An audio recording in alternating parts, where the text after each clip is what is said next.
네, 안녕하세요. 금요일의 과학터치 가수원초등학교 김현수 선생님입니다. 오늘은 거울을 가지고 거울의 신비한 원리를 알아보는 시간을 가져보도록 하겠습니다. 오늘 강연에서는 평면 거울과 볼록 거울, 그리고 오목 거울의 원리를 알아본 후 오늘의 핵심 주제인 원통 거울에 대해 탐구해 보겠습니다. 그리고 나서 원통 거울을 이용한 표현 기법인 외상화법 그림을 직접 그려보도록 하겠습니다. 자, 그럼 첫 번째, 거울의 원리를 함께 알아봅시다. 오늘의 주제 거울은 빛의 반사를 이용하여 물체의 모습을 비춰주는 도구입니다. 거울은 표면을 향해 들어오는 빛의 각도인 입사각과 표면에서 반사되어 나가는 빛의 각도, 반사각이 같습니다. 이를 반사의 법칙이라고 합니다. 그래서 평평한 거울로 들어온 빛은 일정한 각도로 반사가 되어 물체의 모습을 왜곡 없이 똑같이 우리 눈에 보여주게 됩니다. 자, 그러면 평면 거울의 원리를 활용하여 첫 번째 실험을 해보겠습니다. 학습지 1페이지에 확인 학습을 함께 풀어보도록 하겠습니다. 우선 실험 키트 속 평면 플라스틱 거울을 준비해 주세요. 그리고 거울 시트 앞면에 보호 필름, 파란색 필름을 떼어내어 주세요. 거울의 내 모서리 부분이 뾰족하고 날카로울 수 있으니 꼭 주의해 주시기 바랍니다. 자, 준비가 되었다면 활동지 노란색 상자 안에 있는 도형 위에 여러 위치에 평면 거울을 수직으로 세워 관찰해 보도록 합시다. 거울을 세워 관찰하면서 옆에 보기에서 보여주고 있는 다양한 도형들을 한번 만들어 보겠습니다.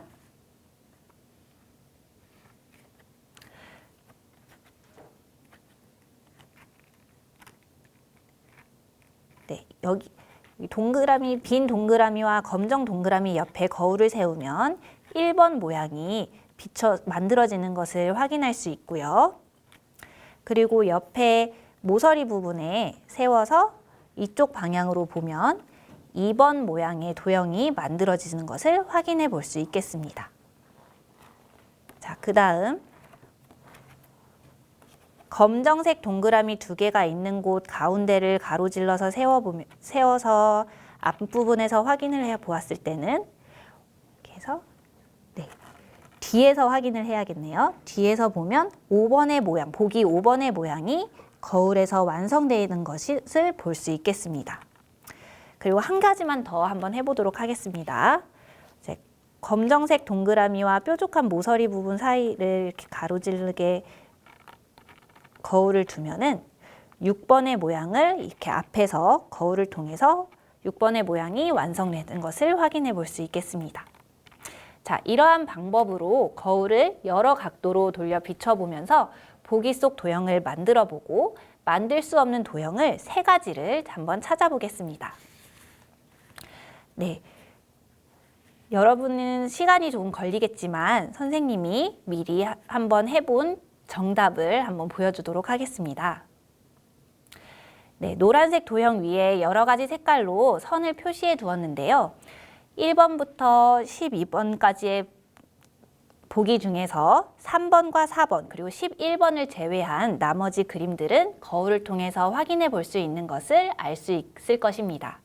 조금 시간이 걸리더라도 천천히 한번 해보도록 하세요. 이렇게 실험을 통해 보았듯이 평면 거울은 물체를 거울 면을 기준으로 대칭인 곳에 왜곡 없이 보여주는 도구입니다. 그래서 평면 거울은 화장실 거울, 손거울 등 우리 생활 속에서 가장 일상적으로 활용되고 있습니다. 그런데 거울의 표면이 구부러져 있다면 물체는 우리 눈에 어떻게 보여질까요? 볼록 거울은 나란히 들어온 빛을 넓게 퍼지게 하는 특성이 있어 항상 물체보다 작고 그렇지만 바로 선 상을 보여주며 넓은 범위를 볼 수 있게 해줍니다. 따라서 편의점의 보안 거울이나 자동차의 측면 거울은 볼록 거울을 이용하여 넓은 범위를 볼 수 있도록 해줍니다. 한편 오목 거울은 나란히 들어온 빛을 한 점으로 모아지게 하는 특성이 있습니다. 물체가 가까이 있을 때는 물체를 크게 보여주지만 물체가 멀리 있을수록 어느 순간 물체의 위아래가 바뀐 모습을 작게 보여주는 특징이 있습니다. 따라서 볼록 거울은 치과용 거울처럼 무언가를 크게 보아야 할 때나 빛을 모아야 할 때 쓰이고 있습니다. 다음으로는 원통 거울을 알아보겠습니다. 준비물 중에서 원기둥과 직사각형 모양의 거울 시트를 준비해 주시기 바랍니다. 거울 시트 뒷면에 종이를 떼어내어 원통에 동그랗게 말아 붙여주세요. 이때 거울 시트지의 아랫부분이 바닥에 잘 밀착되도록 해주세요.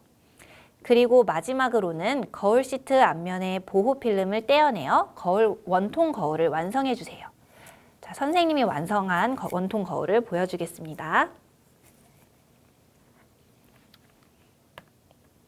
원통 거울이 준비되었다면 빈 종이에 선생님이 보여주는 것과 같은 그림과 글자를 한번 써보세요. 그리고 원통 거울에 다음의 그림과 글자가 어떻게 보이는지 한번 비춰보도록 하겠습니다. 원통 거울을 그림과 글자의 위에 올려두고 비춰보면 그림과 글자가 어떻게 보이나요? 네, 쿠키 그림의 경우는 좌우는 바뀌어 보이지 않지만 상하는 바뀌어 보이는 것을 알 수 있을 겁니다. 쿠키의 얼굴이 원통 거울의 아래쪽에 비쳐 보이고 쿠키의 발이 원통 거울에서는 위쪽에 반사되어 보이는 거죠. 그리고 다리의 사이가 그림보다는 더 좁아진 것을 볼 수 있을 것입니다. 자, 그럼 또 다른 특징을 한번 알아보도록 하겠습니다. 금요일의 금이라는 글자의 반듯한 부분이 원통 거울에서는 휘어져 보인다는 것을 알 수 있습니다. 그러면 정확히 원통 거울의 특징을 알아보기 위해서 다음 실험을 또 한번 같이 해보도록 하겠습니다. 네, 선생님이 여기 화면에 보이는 것과 같은 위치에 원통 거울을 올려두고 실험을 해보면 됩니다. 네, 원통 거울에 비치는 상의 특징을 다시 한번 알아보겠습니다. 빈 종이 위에 반듯한 세로선, 그리고 반듯한 가로선, 아래로 갈수록 퍼지는 세로선, 그리고 구부러져 있는 가로선을 한번 그려보세요. 그리고 이 선들이 원통 거울에서는 어떻게 보이는지 그림의 윗부분에 거울을 가져다 두고 한번 관찰해 보도록 합시다. 네, 모두 관찰을 해보았나요? 관찰한 것들을 정리해 보면 원통 거울은 거울에서 멀수록 홀쭉하게 왜곡되어 보이고 반듯한 직선은 부채꼴 호의 모양처럼 왜곡되어 보여준다는 것을 알 수 있었습니다. 이러한 원통 거울의 특징을 그림 기법으로 활용하여 그린 그림을 외상화법 그림 또는 아나모르포시스라고 합니다. 외상화법 그림이란 일상적인 시각에서 볼 때는 그림에 나타난 대상이 뒤틀려져 보이지만 특정한 각도나 원통 거울을 비추면 왜곡이 사라지고 바른 형태의 모습이 나타나는 그림 표현 기법을 활용한 것입니다. 화면 속 첫 번째 그림을 보면 무엇을 나타낸 것인지 정확히 알 수가 없지만 가운데 동그라미 자리에 원통 거울을 올려놓은 두 번째 그림을 보면 한 남자의 얼굴이 바른 형태로 나타나는 것을 볼 수 있을 겁니다. 그러면 직접 외상화법 그림을 관찰해 보도록 합시다. 활동지 3쪽에 부채꼴 모양으로 그려져 있는 그림이 있는데요. 한번 같이 확인해 볼까요? 네, 부채꼴 모양의 그림 가운데에 원통 거울이라고 노란색 동그라미로 써져 있는 부분이 있을 겁니다. 그 자리에 방금 전에 우리가 함께 만든 원통 거울을 올려두고 그림을 관찰해 보세요. 네, 어떤 모양이 보이나요? 선생님이 보여주는 것과 같은 모양이 보일까요? 네, 부채꼴 모양의 그림은 반듯한 네모 모양의 그림이 되었고 거꾸로 왜곡되어 보이던 여자의 모습은 바로선 모양으로 바뀌었네요. 자, 그럼 이제 여러분이 직접 외상화법 그림을 그려보도록 하겠습니다. 활동지 4페이지를 함께 봅시다. 반듯한 네모의 모눈 종이와 반원 모양의 모눈 종이가 함께 있는 것이 보이죠. 우선 네모 모눈 종이에는 거울에서 거울에서 보여야 하는 정상적인 모양의 그림이나 글자를 표현하는 곳입니다. 그리고 나서 반원 모눈 종이에는 왜곡된 그림을 옮겨서 그릴 겁니다. 두 모눈 종이의 좌표는 1대1 대응이 됩니다. 따라서 네모 모눈 종이 A1의 위치에 색을 표현했다면 반원 모눈 종이에도 똑같이 A1 위치에 색을 칠하면 됩니다. 자, 그럼 이제 선생님과 함께 그림을 그려보도록 하겠습니다. 자, 본격적으로 나만의 그림을 그리기에 앞서 예시로 그려져 있는 그림을 다시 한번 확인해 보도록 하겠습니다. 종이의 위에 있는 네모난 모눈 종이에는 내가 그림으로 보고 싶은 제대로 된 그림을 그려주면 되고요. 아래에 있는 반원 모양의 모눈 종이에는 왜곡된 모습을 그려보도록 할 겁니다.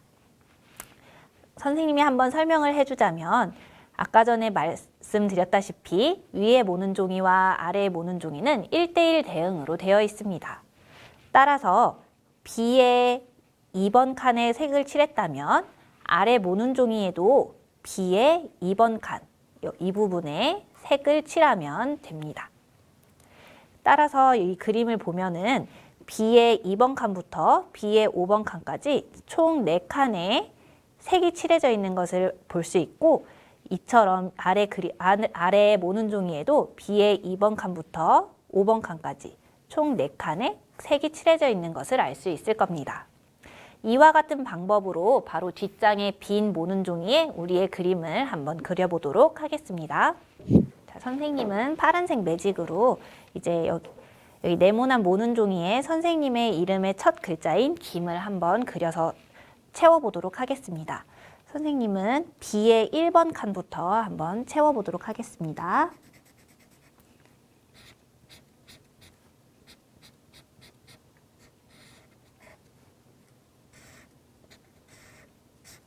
네, 이렇게 해서 기역이 완성이 되었고요. 옆에 똑같이 위에서 아래 4칸을 칠해서 글자를 완성해 가고 있습니다.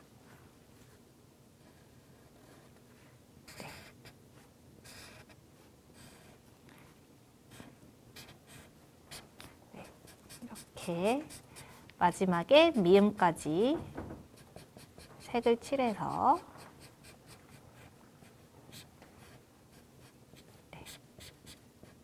선생님의 이름 글자를 완성을 하였습니다. 이번에는 네모난 모눈 종이에 있는 이 글자를 아래에 있는 반원 모양의 모눈 종이에 옮겨 그리면서 이제 왜곡이 된 그림을 한번 그려보도록 하겠습니다. 자, B의 1번 칸부터 선생님이 색을 칠했는데요. 네, 아래에 있는 부분에도 한번 칠해보도록 하겠습니다. 여기 B의 1번 칸, 여기 이 칸부터 색을 한번 칠해보도록 하겠습니다. 네, B의 1번 칸, 그리고 C의 1번 칸도 색이 칠해져 있네요.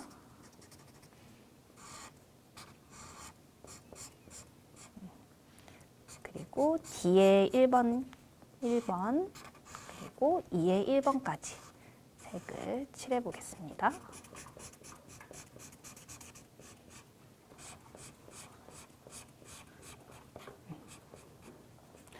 그리고 H의 1번부터 H의 4번까지 길게 색이 칠해져 있으니 한번 칠해 보도록 할게요.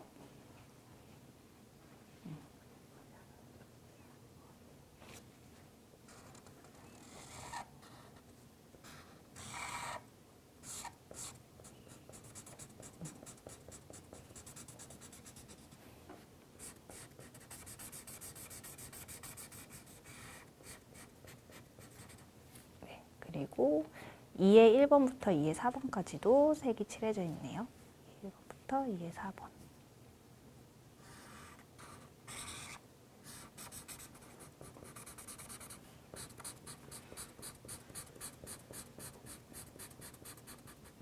네, 마지막으로 미음 부분을 이제 색을 칠해야 되는데 2의 6번부터 9번까지 2의 6번부터 9번까지죠. 6번부터 9번까지.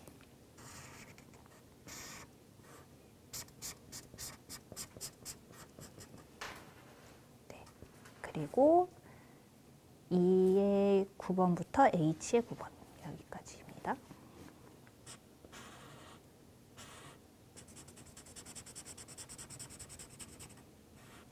그리고 아래 부분도 이렇게 색을 칠해주겠습니다. 네, 이렇게 해서 그림은 완성이 되었는데요. 과연 네모난 모눈 종이에 그렸던 그림처럼 정상적인 모습이 똑같이 나오는지 한번 거울을 통해 확인해 보도록 하겠습니다. 네. 네. 아래에 있는 그림과 위에 있는 그림이 모두 동일한 그림이 그려졌나요? 이렇게 하면 우리만의 외상화법 그림이 완성이 된답니다. 자, 우리가 오늘 거울의 원리를 알아보고 거울의 원리를 활용한 다양한 그림도 한번 그려보았는데요.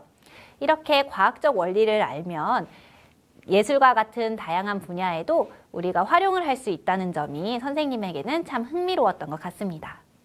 자, 그러면 이제 오늘의 실험은 여기에서 마무리하겠습니다. 여러분 감사합니다.